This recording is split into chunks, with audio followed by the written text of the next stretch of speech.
दिनों के बाद ये वीडियो आ रहा है, पेरीमीटर एंड एरिया पार्ट 2। इसमें कुछ डिफरेंसेस होंगे पेरीमीटर एंड एरिया पार्ट 1 में से। कुछ डिफरेंसेस होंगे, हो सकता है शेप बढ़ जाए, हो सकता है एरिया की शेप घट जाए, कुछ भी हो सकता है। तो चलिए पढ़ते हैं। सबसे पहले पेरीमीटर एंड एरिया।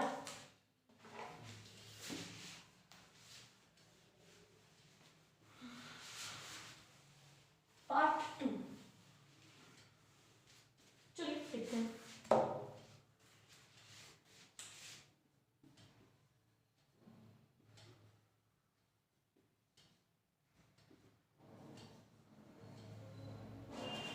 यहाँ पर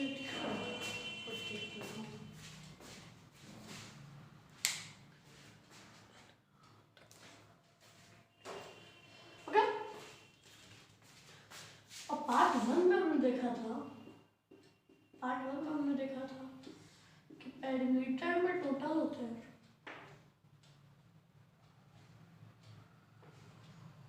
5, 6 और एरिया में होते हैं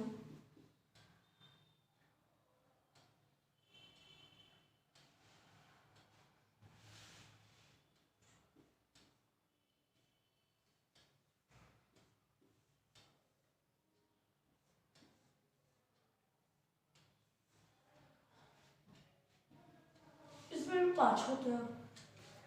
बट अभी तो P इज इक्वल्स ए होगा। ए तो नहीं भाई, ए P इज इक्वल्स ए अब इक्वल नहीं आएंगे क्योंकि पेरीमीटर में एक नया शेप आ गया। नया नहीं है क्योंकि पार्ट 1 में उतना सुनिश्चित नहीं था आपको बताना, इसलिए पेरीमीटर में हमने 5 शेप।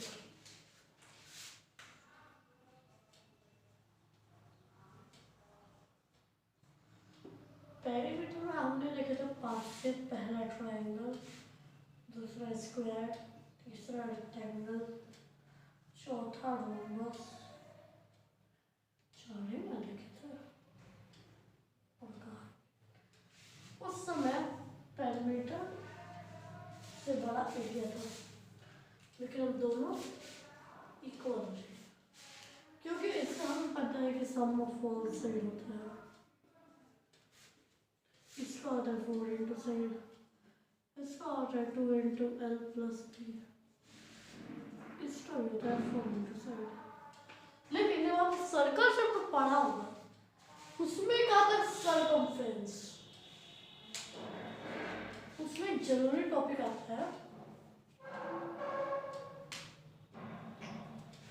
सर्कमफ्रेंस।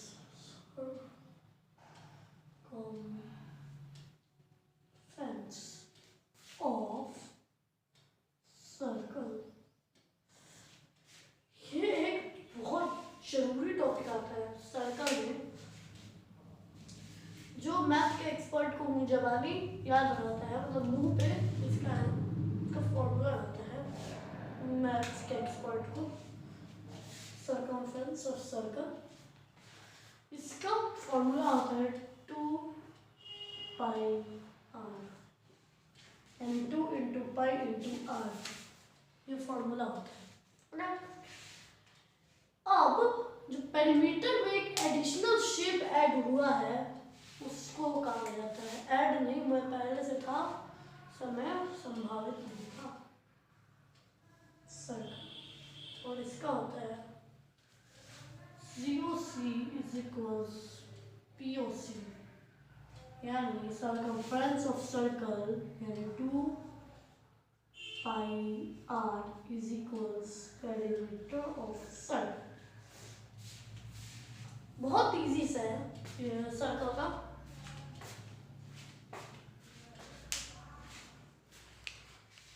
सर्कल बहुत इजी है, ठीक है, इजी पीजी है।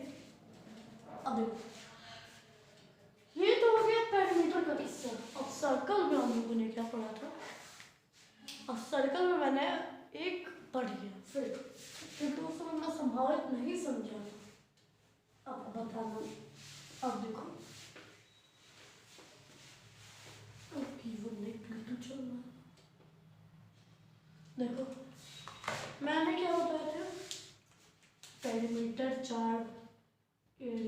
चार ही बताए थे, एक रोम्बस, रेक्टेंगल, स्क्वायर, सर्कल, दोनों इक्वल होते। अब मैंने एक और इसमें बढ़ा दिया तो ये बनाऊंगा, ठीक। अब चलते हैं एरिया क्या क्या होता है। एरिया तो पहले होता है आपका स्क्वायर का, सॉरी रेक्टेंगल हो गया, स्क्वायर का, सर्कल का, और एक और होता है रोम्बस का। एरिया तो वैसे बहुत सारे का होता है, लेकिन आगे वाला है जैसे आगे वाला जैसे like like like trapezium, like parallelogram, trapezium type में भी है लेकिन दोनों साइड पैरेलल है, पैरेलल टू ईच अदर। अभी आगे जाके मिट्टी करना, और अब अगर इसे आगे भगाते भी हो कहीं मिटने पे, अब पीछे भी ले जाओ मीट कर सकते हो। मीट करने का बहुत ज़्यादा चांसेस हो रहे हैं, ठीक। ये होता है पैरेललोग्राम, ये सब का आपको आगे पढ़ना है 7th 8th में, इसलिए इस पर ध्यान नहीं रहता। मैंने ये 4 टाइप्स आपको बताया था P1 में, यानी पार्ट 1 में मैंने आपको बताया था 4 सेट के बारे में, और इसमें अब जो मैं आज आपको बताने वाला हूँ P2 में, P2 में आज जो मैं आपको बताने वाला हूँ वो है क्या, कौन सा शेप इसमें है। Of course three lens means triangle.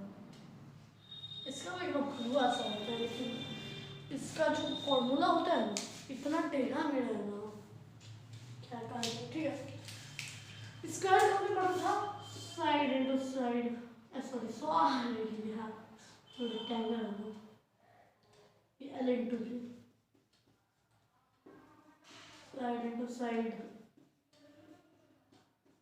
Pi r square, यानी pi into r square, rhombus का वही होगा साइड इनटू साइड, और ट्रायंगल का होता है। अब आप सोचोगे कि भाई ट्रायंगल का होता होगा तो बड़ा टफ होगा, होगा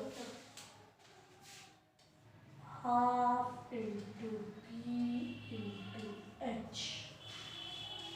हाफ तो सबको समझ में आ रहा होगा, ये एक ट्रायंगल हो गया, हाफ सबको समझ में आता है, सिमेट्री कर दी गई 1/2 1/2 मिलकर बनेगा फुल, ठीक। हाँ हो गया। अब देखो हर एक चीज को एक्सप्लेन करना।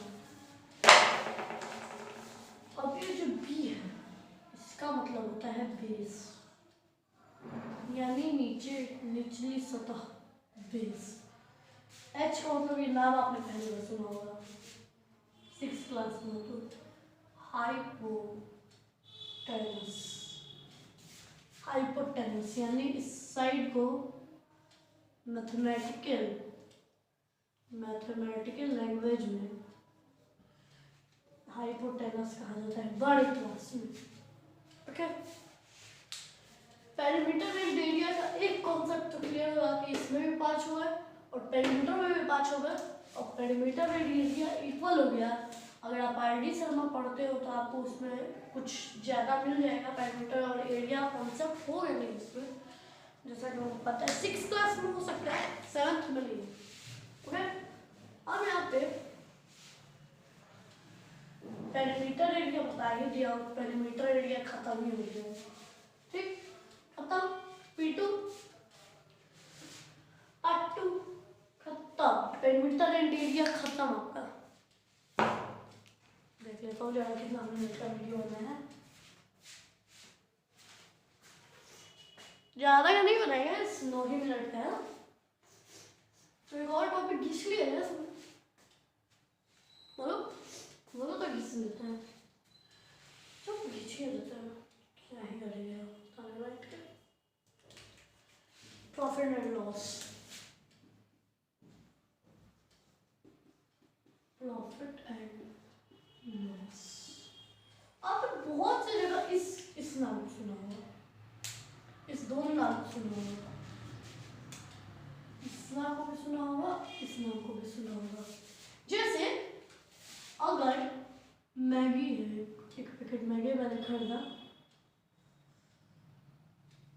जो कि है 7 रुपए की, और उस पर MRP लिखा है 5 रुपए। ये हो गया उसका CP यानी कॉस्ट प्राइस। कॉस्ट प्राइस मतलब लेने वाला प्राइस, मतलब हम जैसे ये मार्केट खरीदे 10 रुपए का, 40 का खरीदे मान लो, और उसको बेच दिया 50 रुपए में, ठीक। सेम वैसे ही बेचने को कहते हैं सेल, और इसी से बना लेते हैं हम लोग सेलिंग प्राइस। अगर सेलिंग प्राइस ज्यादा हुआ, अगर SP ज्यादा हुआ CP से, तो हमेशा आंख बंद करके मार दो कि प्रॉफिट ही होगा। जैसे मैंने बताया कि एक मैगी मैंने खरीदा 7 रुपए में, लेकिन उस दुकानदार ने जिसने मेरे को बेचा उसने खरीदा था 5 रुपए में, और SP जो है 7 रुपए और CP है 5 रुपए, तो क्या बड़ा हुआ? ऑफ कोर्स 7 रुपए, और यहाँ पे उसको प्रॉफिट हुआ। अब देखो प्रॉफिट निकालना कैसे कि कितने रुपए का प्रॉफिट। सिंपली SP से CP को माइनस कर दो, SP को CP से माइनस कर दो, अगर मैं 7 माइनस 5 करूँ 2 आएगा, यानी 2 रुपए का इसको प्रॉफिट हुआ। अब यही पर आपको कह रहे हैं कि आपको प्रॉफिट परसेंट में निकालना है कि कितने परसेंट का प्रॉफिट हुआ। चलो अभी प्रॉफिट परसेंट लॉस परसेंट पे भी आते हैं, पहले लॉस तो जान ले, प्रॉफिट तो हम जाएंगे, अब चलते हैं लॉस पे।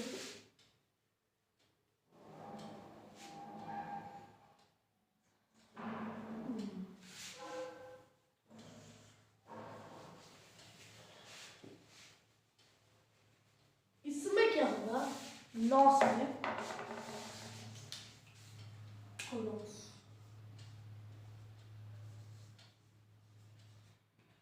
लॉस में क्या होता है, जब सेलिंग प्राइस कम हो CP से।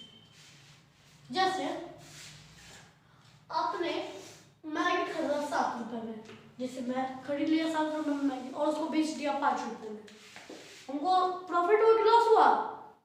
लॉस हुआ। लॉस हुआ तो CP बढ़ा, हाँ CP बढ़ा,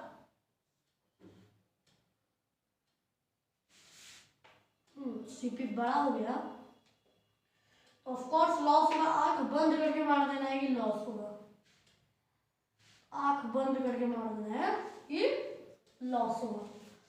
अब यहाँ पे कितने रुपए का लॉस हो रहा है निकालते हैं CP माइनस SP के फॉर्मूला से, क्योंकि जब भी लॉस होगा तो CP बड़ा होगा, और हमेशा बड़ा से छोटा को घटाया जाता है। तो CP minus SP is equal to loss. अब देखो CP यहाँ पे दिया है ₹7 माइनस ₹5, तो ₹2 का उसको लॉस पड़े, ठीक। अब चलो प्रॉफिट एंड लॉस तो समझ में आ गया, चलते हैं प्रॉफिट परसेंट लॉस परसेंट पे। तो बहुत छोटा सा टॉपिक है, तुरंत खत्म हो जाएगा। Profit percent and loss percent, चलो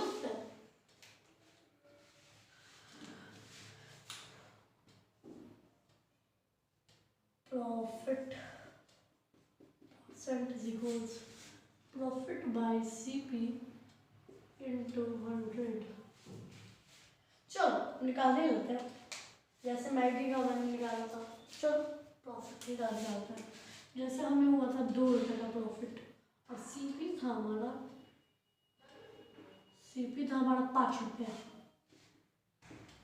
5 रुपये इंटू 100, एक 20 रुपया गया, 20 40% का प्रॉफिट हुआ है, दैट्स आंसर। अब लॉस परसेंट में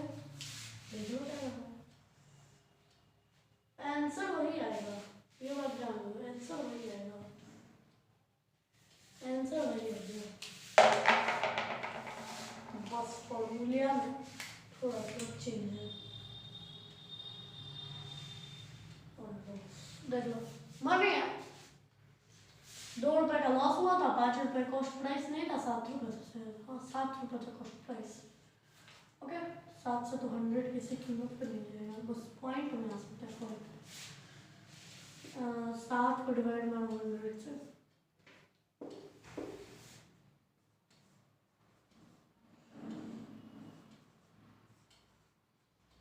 पॉइंट लेंगे 20 आएगा,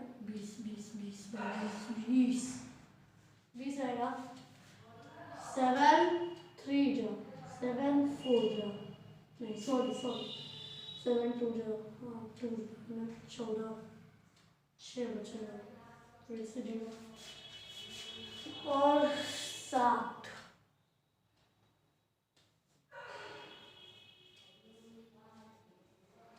40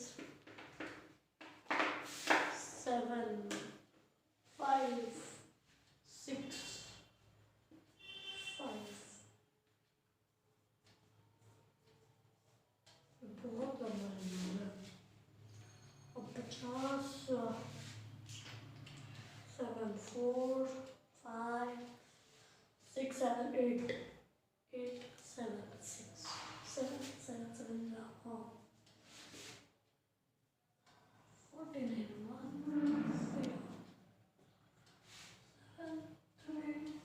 फिर से तो बहुत लंबा जाता जाएगा, इसलिए हम पॉइंट के 3 डिजिट के बाद रोक देते हैं। और 14.285 इंटू 2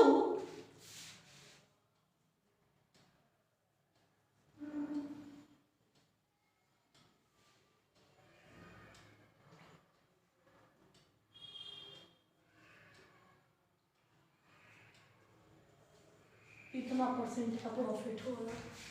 यदि आप मान कर सकते हैं 29% का लॉस हो, मान के चल सकते हैं 28.570%। आप मान के चल सकते हैं 29% का loss. Okay loss percent, profit loss and perimeter area part 2 सब खत्म हो चुका है। बहुत इजी टॉपिक्स था आज का। मिलते हैं अब अगली वीडियो में, तब तक के लिए गुड बाय। और हाँ आप मेरे चैनल को सब्सक्राइब कर लीजिएगा, कहेंगे अभी हम लोग का चैनल बहुत ज़्यादा डाउन चल रहा है, इसलिए आप सबको गुड बाय।